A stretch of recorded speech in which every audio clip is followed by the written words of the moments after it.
What's up, Big Dawg? This is Coach Roll, and we are back in the lab with another episode of Big Dawg Trench Talk. Today is a very fundamental, foundational, important podcast. We're going to be talking about defensive line strategies that are very important to be sound at the line of scrimmage. When I think about defensive line strategies, the first thing that comes to mind is alignment. Watching these college football games, watching the NFL games, working with a lot of my guys in the off season, I often talk about how important alignment is. So today's podcast, we're going to be talking about the power play of alignment. The power play of alignment. What is alignment? How important is alignment? And how does alignment give us power? What's the potential in alignment? Too often we look over the power of alignment. Too often we don't spend enough time on really breaking down what alignment means. Even for myself, being when I played football many years ago, when it came to alignment, it was very quick and it was very simple. And all it was line here, and you have that responsibility. You're going to line up in this gap, and this is your responsibility. And that was pretty much it. It wasn't necessarily broken down as to what alignment really is and how alignment plays a huge factor and how we are going to be successful as coaches and as players at the line of scrimmage. It really does. It truly does start with your alignment. And I'm not necessarily just talking about where I line up. That's the beginning. That is definitely where it starts. But where you stand is only the beginning when it pertains to alignment. So today's podcast, the title is The Power Play of Alignment. And we're talking defensive line strategies. Let's jump right into it. The first thing that when it comes to this topic that I want to talk about is, what is alignment? What does it actually mean? So fundamentally speaking, when you talk about alignment, okay, you're talking about the horizontal placement. So you have the line of scrimmage, right? The line in which we scrimmage and where we start our scrimmage. You have that line. And again, when I was coming up, it was A gap, B gap, C gap, D gap. Eventually, over time, they start to provide a numerical value to alignment. And they provided number system as to, depending on the number that you're called, places you on that horizontal line. So that number is almost like an address for you, right? On my website, bigdawgfootball.com, I actually break down what's called alignment to assignment. Very important. If you're not familiar with what I'm going to talk about the next 3 minutes here, I would highly recommend, please go watch that video. So alignment, horizontally speaking, the line, we're forming a horizontal line. The line, horizontally speaking, now provides a specific placement based on the numerical address. It's broken down into 3 categories. There is an even tech, there is an odd tech, and there is an I tech. When I say tech, I'm not talking about technique, I'm talking about placement. I'm talking about, because really your technique and how you play is really determined or predetermined by where you are positioned. So they're called techs. Let's talk about even techs. Even techs speaks to even numbers. So 0, which would be head up over the center, 2, which would be head up over the guard, 4, which is head up over the tackle, and 6, which is head up over the tight end. And if there's another tight end, some defensive schemes will call it an 8. So you may have an unbalanced formation, a YY, what they call a YY formation, which is 2 tight ends to the same side, or they may call it a YU. Either way, even tech speaks to you being lined up, head up over the offensive lineman in front of you. That's even tech, even numbers. Head up or even tech means you're head up, and most of the time it speaks to having your 2 gap player. Okay, even techs your two-gap player most of the time. Odd text. Odd text would be 1, 3, 5, 9. Some defensive schemes will say 7, 9, depend on the defensive coordinator. But majority of the time, and this is a universal numerical system when it comes to alignment, odd numbers mean odd means you are outside of somebody. You are on the outside shoulder of that offensive player. So 1 would be outside shoulder of the center. 3 would be outside shoulder of the guard. 5 would be outside shoulder of the tackle. And then you'd have a 7 sometimes, which would be tight to the tight end, or wide 9 would be even further out. Again, depending on the defense coordinator, that 7 typically depends on where the coordinator wants to place that 7. That's where it can be. Some defenses will put the 7 on the inside of the tight end as a placement, or they'll put the 7 on the outside. Either way, most of defensive schemes, odd is on the outside of that lineman. So you have your odd techniques. Eye techniques. Eye techniques speak to eye for inside. So you'll be in a 2-eye. You can't be in a 1-eye because the center is in the center of the formation or the center of the line most of the time. And so whatever is reflected to the center's left would be a mirror image to the center's right. So the center doesn't have an inside. Okay, he has a center and he has an outside. He does not have an inside. The center does not have an inside, but everybody else does. So you have your 2-eye, which means 2 head up over the guard inside. So it's a 2-eye. 4-eye, which means you are head up over the tackle, which is a 4, but eye, which means inside. 4-eye means inside of the 4. And then there's most defensive coordinators, again, you may hear 7 for this, or you may hear 6-eye. Most coordinators keep it very simple. 2-eye, 4-eye, 6-eye. 6-eye means you are inside of the 6. You are inside eye of the tight end, and so on and so forth. And so this is eye technique. Eye speaks to being inside. So what is alignment?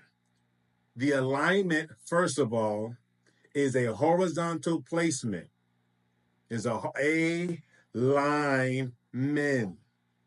A alpha first. First, we line men.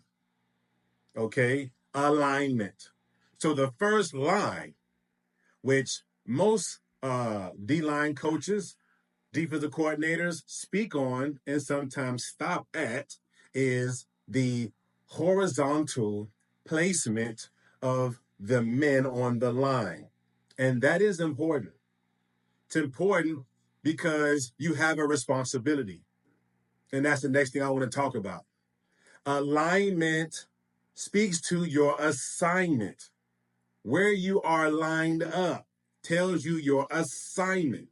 So if I am in a 3 technique, which is the outside shoulder of the guard, if that's my alignment, then what's my assignment? My assignment is that B gap, unless my coach is slanting me. I'm not talking about stunts or movement right now. We're talking fundamentals, and we're talking about what does alignment really mean. It is a placement. It is now a responsibility. So speaking responsibility, my alignment tells me my assignment. If I'm in a 3, I'm lined up. I'm placed on the outside shoulder of the guard, and my assignment is that B gap. If I am in a 6-eye, if I'm in a 6-eye, I'm lined up on the inside eye or the inside shoulder of the tight end, and my assignment, based on my alignment, is the C gap. Okay? If I am lined up in a 0 technique, it means that I am head up over the center. Now, my coach can slant me one way or the other, or my coach might be telling me that I am a 2-gap player in this case. It means if I'm head up over the center, I have that right A and that left A. there are both minds. In some cases, in a 50 defense, not odd, not over or under, but more so you may have a double eagle look. You got 2 3s, a 0, 2 5s, if there's no tight end. That nose tackle would be in a 0, and that nose tackle would have both A gaps. Based on the alignment of the nose will determine the assignment of the nose. Okay? So your alignment determines your assignment. Now, let's take it a step further. If you are in a 3 technique and you have the B gap, there are multiple 3 techniques. You can have a tight 3, a regular 3, and a loose 3. Though you will still have that B gap, based on how you line yourself up, will help you gain a step pre-snap. And this is where in my previous podcast, we talk about pre-snap reads. Based on your pre-snap reads, defensively speaking, now we're talking defensive strategy. If I know that my offensive guard is trying to reach me because there may be a outside zone or a toss or a stretch coming my way, and I know that looking at my pre-snap, I don't know if I want to line myself up in a tight 3. I'm not saying it's wrong to do it. But if I got a fast guard in front of me, I think for me, what I used to do, again, just giving you my opinion, is I would make that guard travel. I want to reset my line. So if I know that that guard is trying to reach me on some kind of toss or jet sweep or outside zone, then I would go to a loose 3, not a tight 3, because I don't like working flat. I want to get upfield. Again, not talking about stunts, talking about just a base, maybe 4-3 defense. I want to get vertical. And remember, we talked about creating chaos. So how does that happen? When does that happen? It happens when I change my alignment. Am I changing my responsibility? No. All I did was shifted myself over pre-snap and loosened my alignment to be more aggressive vertically. Your alignment is powerful when you know what's going on, when you know your pre-snap. That's very important. So your alignment speaks to the horizontal address, where you're lined up, where your teammates line up on the left and the right side of you, where everybody is positioned is how you attack the offense as a line. Where you are positioned and the responsibilities that you have is the beginning. It is the framework. It is only the potential. It is only the potential to play with power. It doesn't mean just because I'm lined up in that gap that I have control of it. There's some things that you have to do, but it does start with your alignment. And so again, when we talk about alignment and bringing some definition and clarity to it, I'm first talking about the horizontal placement. Now, let's talk about the power behind alignment. Okay? Do you know the power behind alignment? When I was an educator, I was a teacher, and I taught history, loved teaching history. Often we would have debates and discussions in the form of a Socratic seminar. And here's what I would do. I would have a particular topic that we were going to discuss and debate, a healthy, respectful discussion and debate. And I would set my students up in a circle. Typically, I would have 2 circles. I would have my inner circle, my outer circle, and symbolically, the theme or the discussion would be in the center. The inner circle would be doing the debating. The outer circle would take notes and listen. But the setup of the Socratic seminar was so important because based on the placement of the person would project a different perspective. based on where that person was, they would portray a different perspective based on their position. So let's say me and you are looking at a Gatorade bottle. Your view of that Gatorade bottle is going to be very different than my view. If you ask me to talk about the Gatorade bottle and the Gatorade sign is facing me, I'm going to talk about the logo. I'm going to talk about the color. I'm going to talk about the flavor. But if you are looking at the back of the Gatorade bottle, you're going to talk about the calories. You're going to talk about the sugars. You're going to talk about the ingredients. You're going to talk about those things that I don't see. So in the Socratic seminar, the concept was to derive to a holistic truth, to really get a full glimpse of the thing that is at hand, of the discussion and the topic that lies between me and you. It is important and imperative to understand and comprehend the other perspective. What is your perspective and what is mine? When we teach alignment defensively, we don't often teach the other side of it. We teach the defensive side, where I line up and what my responsibilities are, which isn't necessarily wrong because we have to start somewhere, but we don't stop there. We can't stop there. So I know somewhat my perspective from where I stand. But do I know the perspective of an offense? Now we start to gain power or understanding. We start to gain strategy as to how we can be dominant at the line of scrimmage. Why? Because not only do I see why my alignment is important, but I see the perspective I'm giving to the offense. Okay, let's speak in detail.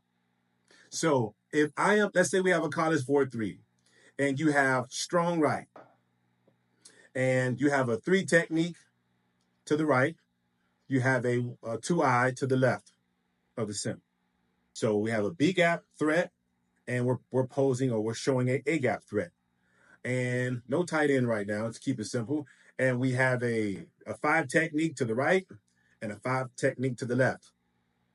To the offense, what do they see?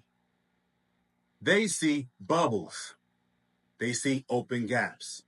Open gaps are often called bubbles. So offensively, right, that guard may say, we have an A-gap bubble. Okay, to the strength. We, on the weak side, okay, that backside guard may say, we have a B-gap bubble. So from the offensive view, they're looking at where the bubbles are. Where are their bubbles? Where is there an empty gap? Yes, that linebacker is going to attack that bubble. It might be the Will, it might be the Sam, it might be the Mike. But as far as at the line of scrimmage, those bubbles, those defenders that are going to attack the bubbles are 5 yards back or 4 yards back. Not talking about a blitz, just fundamentally speaking here, they are 4 to 5 yards back. So then what is an offense going to attack? They would like to attack the bubbles, the empty gaps, or create space or move those bubbles by gap schemes and so on and so forth. That's what they see. If we're trying to do some kind of quarterback sneak, where's the bubble? If we have some kind of lead zone, where's the bubble? If it's I-backs, we're running some kind of ISO, where's the bubble? We are giving them the bubbles. We are showing them what they think they can attack by our alignment. And when we are lining up in our alignment and we're giving them the perspective that they have these bubbles that they can attack, that's when we start being strategic at the line of scrimmage. So just because that bubble is open pre-snap, it doesn't mean that bubble is going to be open at snap. Now we start slanting. We start stemming. we start moving, and it becomes confusing to the offensive blocking scheme. It becomes confusing to the running back that saw an open bubble pre-snap, that pictured in their mind how they were going to attack the gap. And all of a sudden, things change. All of a sudden, somebody slants, somebody crashes, somebody crosses space. There's some kind of stunt. There's something that's happening up front that now moves those bubbles. Every defense has a weakness. But when you know what you're doing, those weaknesses move. This is part of understanding the other side of alignment. What does the offense see? What is the perspective that the offense sees? Because when you give them one perspective, when you give them one view, and all of a sudden at snap it changes, that becomes very complex and very difficult to deal with. So my point being, in this portion here, when you talk about alignment, understand that where you line up, you need to know where you line up based on the defensive call and the scheme, but also you need to understand, what does the offense see? What is their perspective? How is that bringing confusion to them? How is that altering their approach? That is very important. And we're just talking about the horizontal placement. And there's so much more to it. But understand that perspective is power. What you give your opponent, the perspective you give the opposition, and all of a sudden changing it at snap is very difficult to deal with, especially on a youth, high school, sometimes even a college level. It becomes very difficult to deal with. Now, let's go a little further. Defensive perspective. Your alignment tells you your assignment. Alignment to assignment. So you're not just placed there without understanding that I have an assignment. And it also tells me how to do my assignment. If I'm lined up in a 3, if I am lined up in a 3, my line points to my sign. So I don't want to be lined up in a 3 technique, which is outside shoulder of the guard, but looking at the quarterback for my sign. Once I put my hands in the dirt and I have my alignment, my line will tell me my sign. If I'm lined up in a 2 technique, which is head up over the guard, my line tells me my sign. Okay, it tells me to look at the center's, look at the guard's helmet. If I'm in a 2 technique, my line tells me my sign. Look at the helmet of the guard. Which way is it going? Okay, if I am in a 5 technique, which is outside shoulder of the tackle, my line tells me my sign. My sign is going to tell me how to strike. Align, sign, strike. It makes me more efficient if I understand that my coach has placed me in this alignment and the line is giving me the signs I need to be efficient and powerful and effective at the line of scrimmage. Our eyes are everywhere, but what they should be on. What's my line pointing to? Again, not talking about slants. What's my line? My first line. What is it pointing to? Now we are talking about no longer the horizontal line. We are now teaching to and speaking to the vertical line. What's the vertical line? The vertical line is now my call of action. My vertical line, which I'm speaking to now, first tells me how to act. It even can tell me when to act and where to act. My vertical line. So once you first have your horizontal line, now you have your commanding line. You have your call to action. And this part is the part where I don't often see a lot of efficiency. I feel that there's too much punching and peeking at the line of scrimmage. That's my opinion. And though that has been definitely effective over the years past, Offensive coordinators has gotten smart about how to out-scheme that. You have to understand that a good offensive coordinator is not going to allow you to just beat their offensive line down over and over again.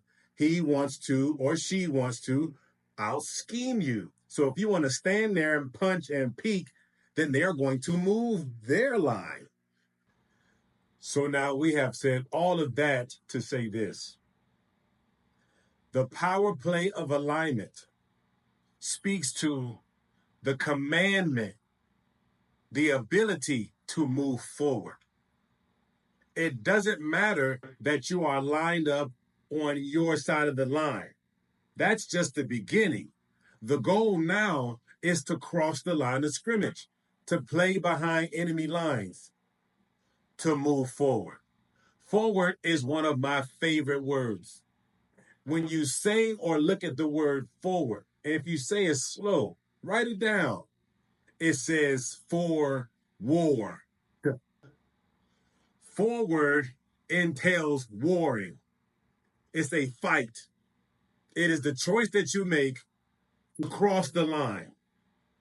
You have to not only line up, now you must make the decision to cross the line. Sometimes we stay behind the line and we are afraid to move forward because we don't want to make the wrong choice. You will always make the wrong choice on your side of the line. You cannot make the right choice on your side of the line. Why? Because as I mentioned previously, the offense is always moving.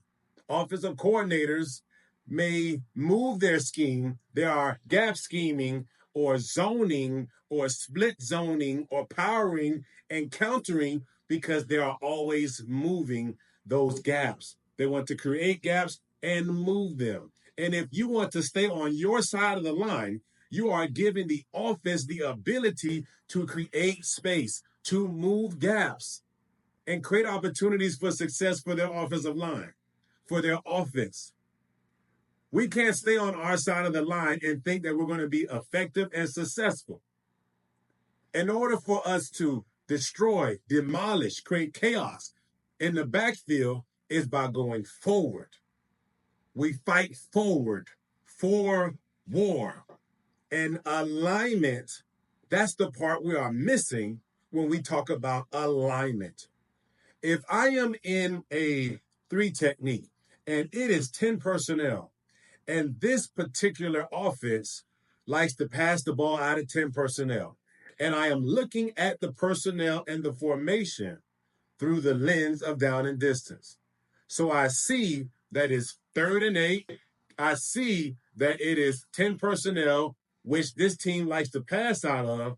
So now, watch this. I'm going to adjust my alignment. I don't think that guard is quicker than me to get to my spot, but I'm going to change my spot by changing my alignment. So I may line up in a 4-eye.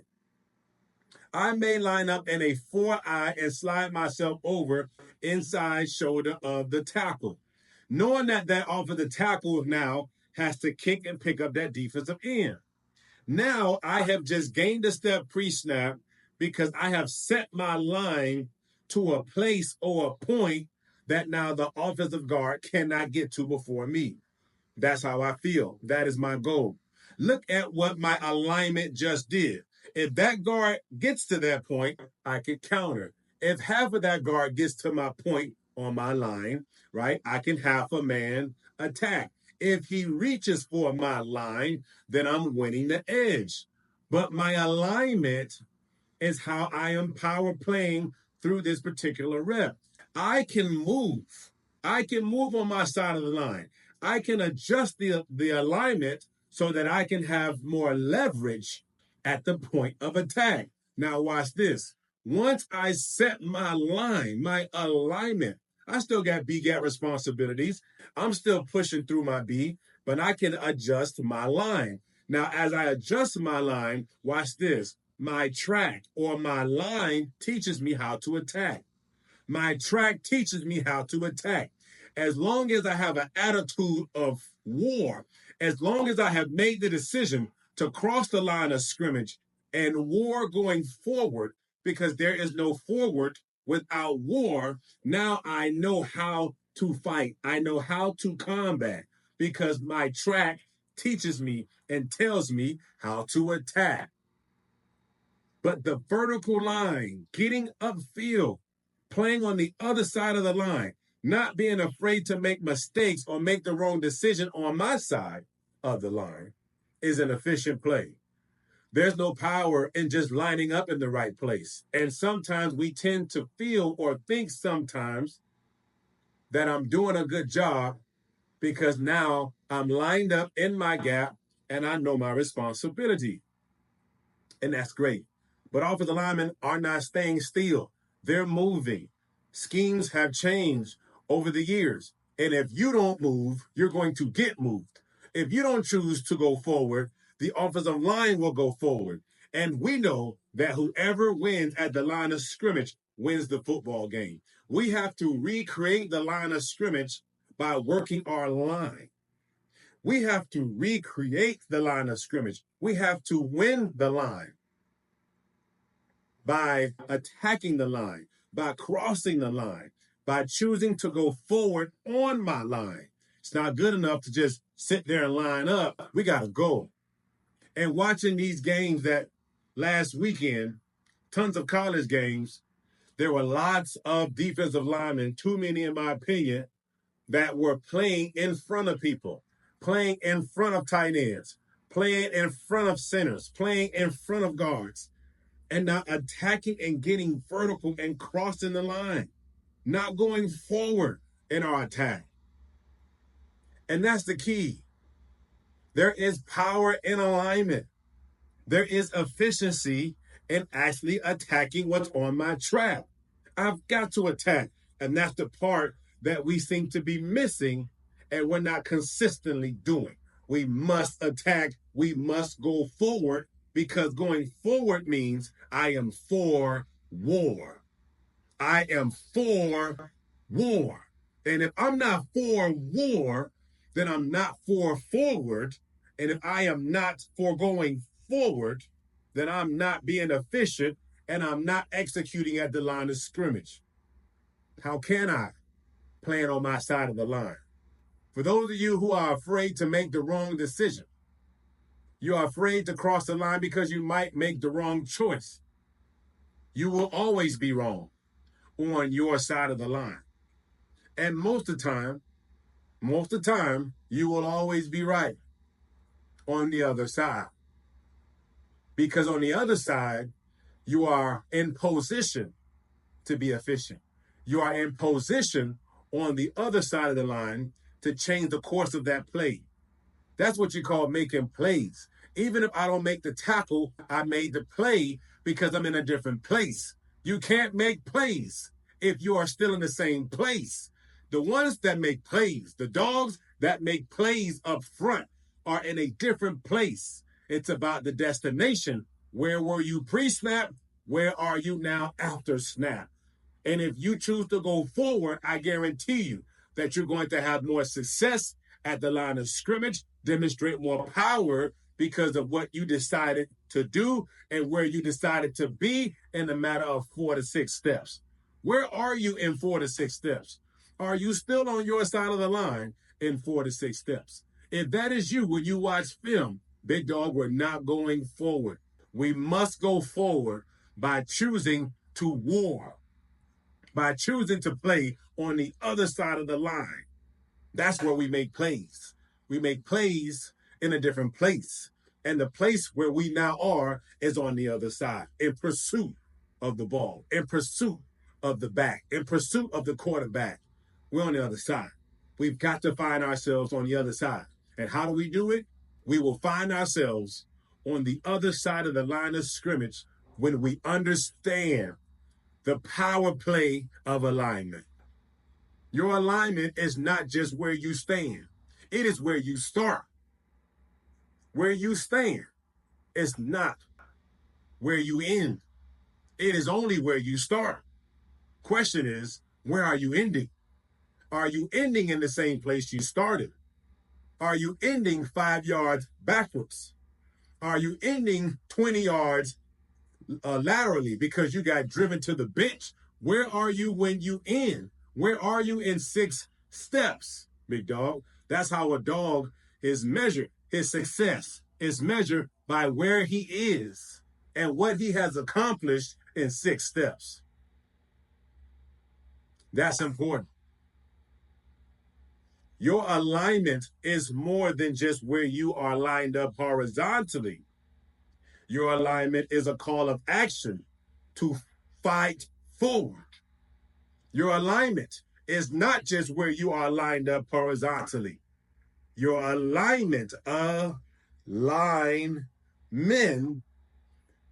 is your call to action, is your call to war forward.